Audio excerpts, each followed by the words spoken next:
The two discussion participants or panelists are Olli Seuri, who is a journalist at YLE and a professor of practice in journalism at the Tampere University, and Ricardo Gutiérrez, who is the General Secretary of the European Federation of Journalists, EFJ. I'll let you continue. Thank you very much. Thank you. Should we take photo? Yes. Thank you very much, Johanna. Thank you, gentlemen. Welcome, and welcome also people who are watching the stream. Welcome back. So today we are discussing some dramatic words: crisis, trust. These are big things. How to reinforce trust in journalism. I think my first question would be, are we indeed facing a crisis in trust when it comes to journalism? Is the relationship between journalism and the public somehow broken? Ricardo. Yes. I'm not happy to tell, but yes. And we have very precise figures about this global trend, because it's a global, worldwide trend. It's not just European or Ukrainian, it's global.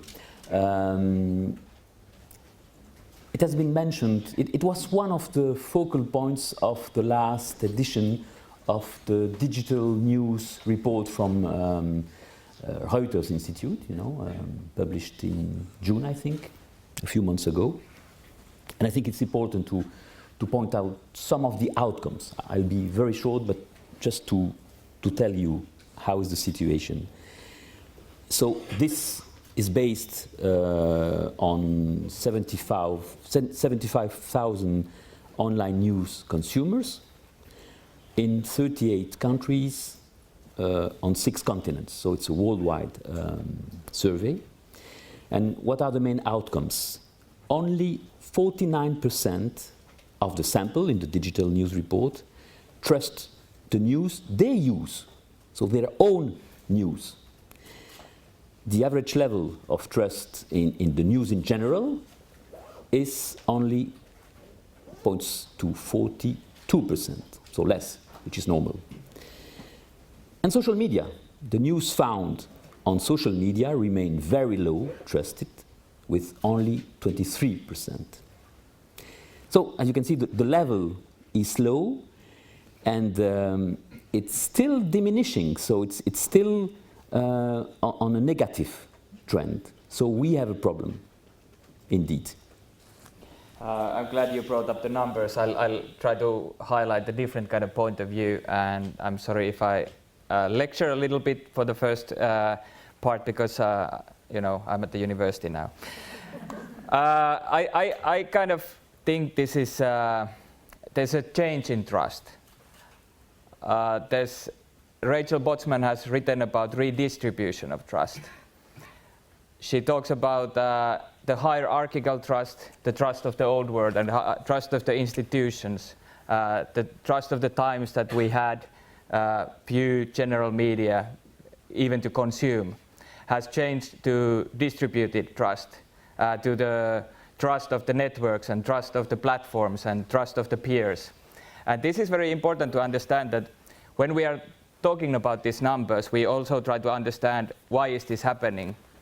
And I think this redistribution of trust is really important, as sometimes we tend to think that actually there's some kind of post-trust era, or we are entering a time that people don't trust anymore. The amount of trust isn't really changing, but the way trust is being distributed is changing. People don't trust the old institutions as much.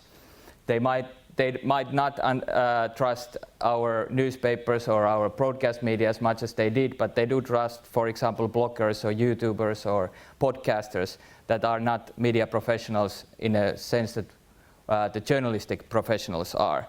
So I think this redistribution of trust is very important, and it's happening also outside media field. Like you can see it happening in financial markets. You can see a business like Airbnb and Uber and so on. So we need to understand that the world has changed in a way that we might have to, reconsider the way we think of trust also.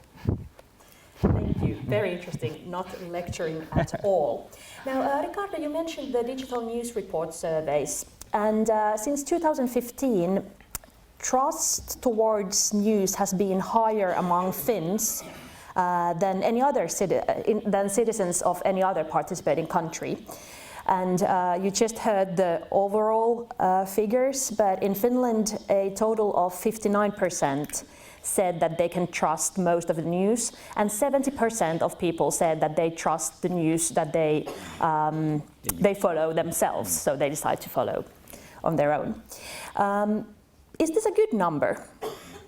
59% and 70%? Well, I would say that in comparison with other states, it's not so bad. And it's not only a Nordic trend. Portugal has a high level of, shows a high level of trust in news media. On the opposite side, you have France, a strong decline, and it's related with the coverage of the yellow vest by the media. So we know that there is a relationship between the quality, I would say, of the work of journalists, so the coverage, and the mistrust from the population. Very low levels in Hungary. So I think the mistrust is also related with the global environment, the lack of media pluralism in a country, and that's the case in some other countries as well. Like Greece, for example, with a total dismantle of the public broadcaster a few years ago, and difficulties to restore a news, I would say a fair and honest news global framework. The level of mistrust, and it's showed as well by the digital news report, is directly related with the fear of disinformation. The more you fear, the more you are concerned, the population is concerned with disinformation, the more you will mistrust. You will show a lack of trust with the media. And the contrary, the opposite is also right. So now I would like to come back to what you said. Showing. I think we should be really concerned about the mistrust on the media. I would like to read you a quote from a short quote from a prominent philosopher who used to be a journalist as well, Hannah Arendt. It's an extract from an interview she gave in 1974 to a French journalist, and she was commenting on what we called at that time propaganda. Fake news or disinformation was not used as a concept at that time, and that's what she said. The moment we no longer have a free press, anything can happen. What makes it possible for a totalitarian or any other dictatorship to rule is that people are not informed. How can you have an opinion if you are not informed? And that's the important part. If everybody always lies to you, the consequence is not that you believe the lies, but rather that nobody believes anything any longer. Nobody believes anything any longer. That's exactly the mechanism of disinformation. The point is not to share some fake news. The point is to create a global mistrust. And this is that type of climate feeding dictatorship, feeding totalitarianism. So that's why I'm very concerned about disinformation. I think we should not be soft. And coming back to the discussion of the first panel, I would say that from my point of view, the EU is not doing enough, to tackle disinformation. Of course, it's important to protect freedom of expression, and we need to set up measures preserving freedom of expression. But there are plenty of things to do. For example, on the fact that we know that disinformation is money-driven. We know that some oligarchs are paying Facebook to share this information. Yes, and we asked the Commission to act on this, and they just refused to do so. Yes, and we'll get back to what should be done a bit later. But then now I'd like to ask Olli, so 60%, 70%, what is a good amount of, or a good number if we think like the press uses power, right? And you shouldn't trust anyone who uses power 100%, right? You shouldn't trust your police, you shouldn't trust your politicians, and you shouldn't trust your press 100%. That means that you have no doubts, you think that they are always right. And if they're not right, they will correct their mistakes. So 100% isn't healthy either. So what's a good level of trust in press, in news? What do you think, Olli? Yeah, like a healthy ceiling of trust. I have to say that we are at least closer to the ceiling than many countries, so I'm pretty pleased with the figures. And we need to understand that the trust has never been 100%. It's probably been something like 80% or 80-some% in the days that we had 2 TV channels and 3 radio channels and 1 regional or city newspaper that people consumed. So now everybody can access pretty much everything, every content everywhere. They can reach out to different kind of platforms for information, and still the trust is about 60% in Finland. So if you compare these 2 worlds to each other, I would say that there's probably no possibility of us gaining more than 80% trust. I would be happy to be wrong if our general media would gain better trust in the future, but I would say that we shouldn't look at the trust numbers from those days, but think about what trust actually means in these days. And I think one important thing that also Caius brought up is that compared to many countries, Finland has, I'm not sure if it's the highest number, one of the highest numbers of users who actually do see news via news media apps and news media sites. There's only about 30% of people consuming them via or getting from Facebook and other social media. So that means that people actually trust them. They have these apps on their phones, they have these bookmarks on their web browsers. And this is a good situation. At the same time, it's like, what would be the reasons for trust to be in decline? I can see that I would go the same path as you were telling, that the information environment is really hard for news media at the moment. So keeping that trust will get harder all the time. Do you feel that the public conversation around journalism has become more toxic? And if yes, since when? And perhaps why?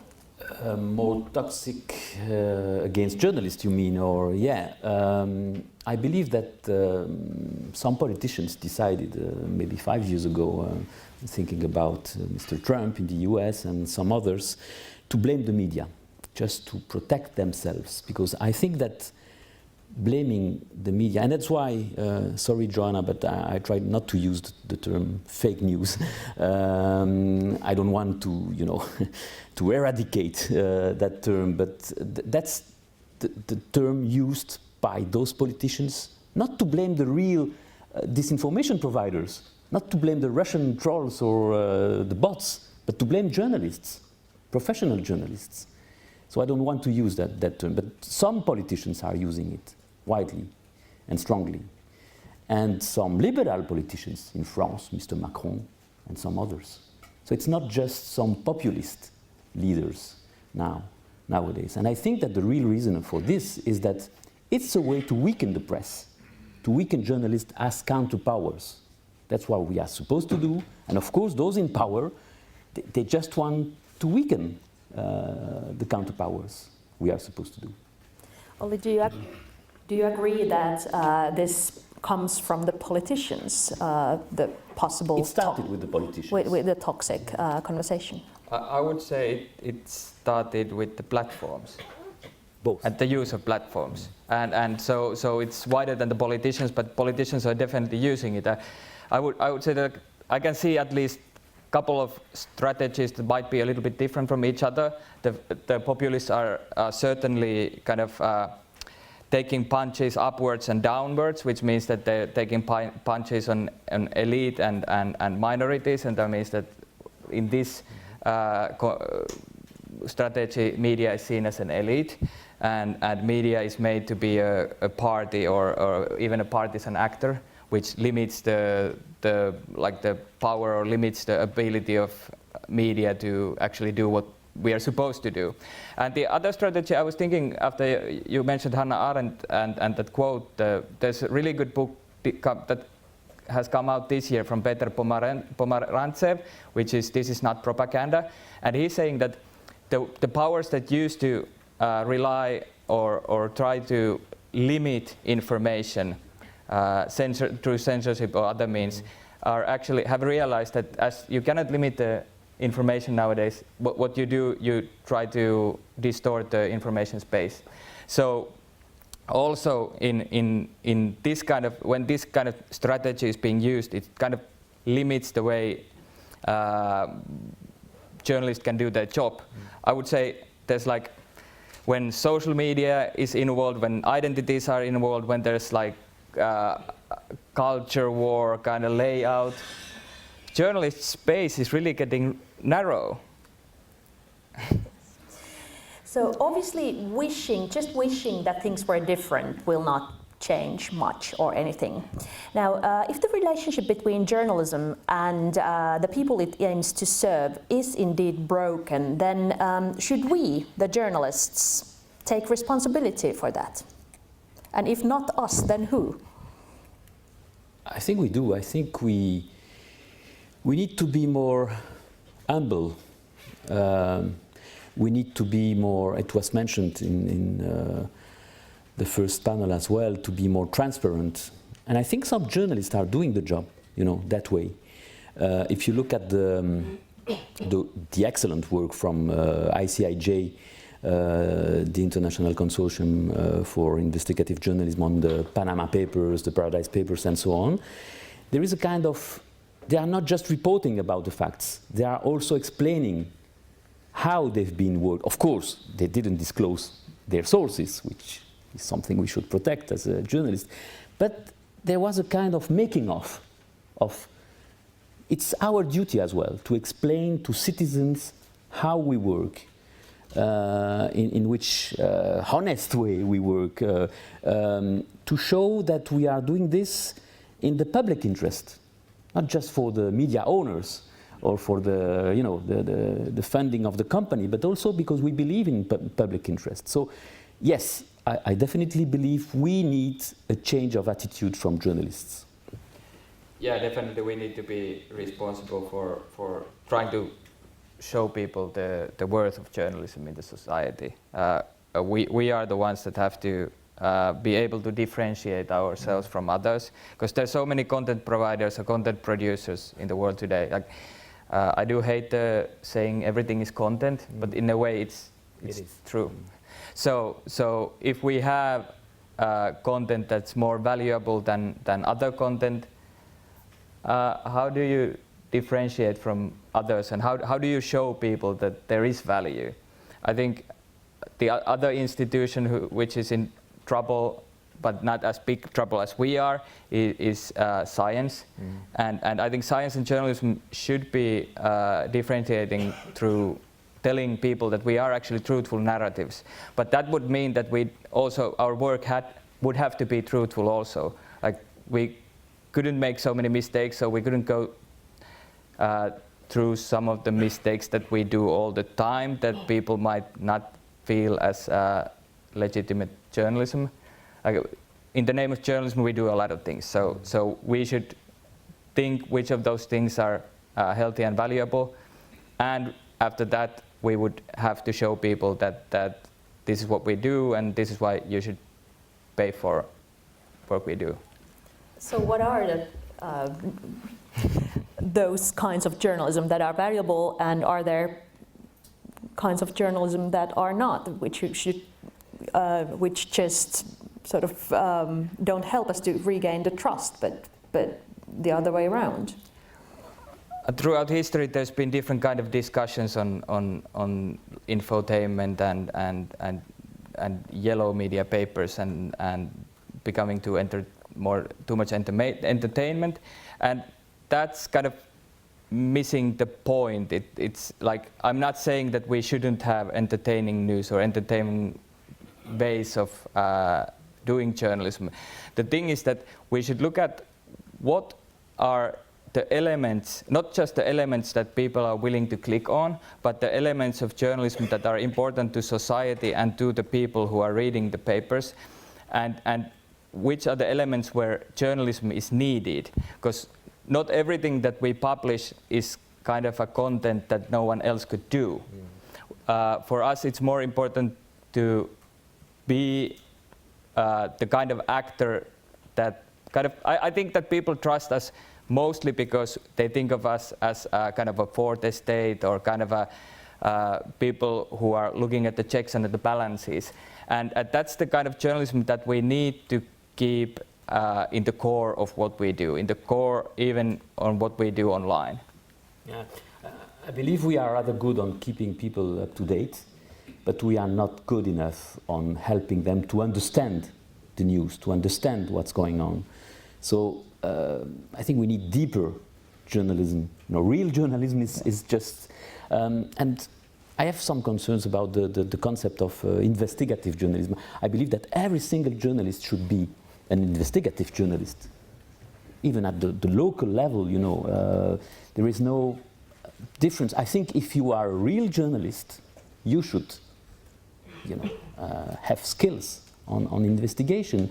And the new element, maybe the new dimension, is a kind of educational dimension or skill. We need to be more, to help citizens understand the world around. And that's not usual for journalists. I was discussing the issue with a French journalist a few days ago in Strasbourg during the World Forum for Democracy.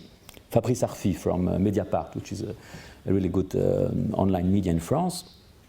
And he told me that, I think the image is rather interesting, that journalists should consider themselves today as teachers of the everyday life.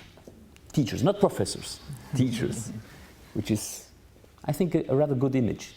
And if I want to be more concrete to your last question, is that we should think, like, for example, the way we cover different kind of clashes in social media at the moment, very, very hot topic in Finland, like even this week or last week. What we are doing, we are just amplifying. We're just feeding the discussion. We're taking a discussion from somewhere. We're saying that he says this, she says this, and it just. I'm not sure if that's what the people who want to pay for media are expecting from media. Thank you. Now, the best brains in journalism are at this moment are wondering if it's possible to gain back trust, and if yes, how. Now, I'm glad that I have the top two brains here, and now you could perhaps answer this question and solve this for all of us. So, how to gain back trust? Well, you have high expectation about the brains. From my experience, I strongly believe that quality journalism, ethical journalism, professional journalism is the best antidote to disinformation. So we need to invest. And by the way, as a federation, so we are representing the interest of the profession, we just launched two new EU projects. I will just mention the name of these projects. The first one is called Trust and Quality in Journalism. That's something we like launched. And the second one is Media Councils in the Digital Age. Because I also believe that self-regulation, efficient self-regulation, visible self-regulation, is also a way, to regain trust. Yeah, I definitely cannot give a silver bullet to this question. I think we should more think about it as some kind of change, ongoing change that is treatable but not solvable, like there's no one way or few ways that we can regain trust. And I would look at the larger societal changes and being analytical about those, because only way to be positive or optimistic is understanding the change. And I see some dark clouds when I look at the political polarization, or if the social media platforms keep engaging us the way they are doing. Individualization, globalization, fragmentation, and all these megatrends. I don't see that there would be much to be won for general media, the kind of media that wants to address the whole nation or the whole populace. The thing is, there will be definitely trusted media in the future, but can we keep high trust in this general media and this non-partisan media, or are we going to go in a way that some societies are definitely going, that the better strategy to survive is actually to cater to certain pacts of the audience?